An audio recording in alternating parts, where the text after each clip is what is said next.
130 young people that stand as true representatives of what an image of success for a young person of color can and will continue to look like. You are now at the level, graduates, where the stakes are higher, the opportunities are fewer, but the prepared nature is much more important than it has ever been. Always remember, as you've heard today, that a setback is a setup for a comeback if you get up.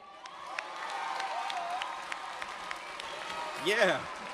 Tomorrow, the game of life begins in earnest for each and every one of these young people behind me. And I would like to submit today 3 key points that I would call the post-academic syllabus. There is no curriculum outline for the game of life that begins tomorrow. But there is a dream in each one of these young people, and I believe if they have a dream so big that they can achieve, that we can certainly see them doing something extraordinary for all of us tomorrow. Would you agree? I want to submit 3 words. If you believe in these words, say them with me. The first one is possible. Say possible. Second one is probable. Say probable. The third one is predictable. Say predictable. Leadership is about looking to your left and to your right and asking your neighbor what he or she can help you do to make something happen for someone else today and not tomorrow. And why black graduates matter.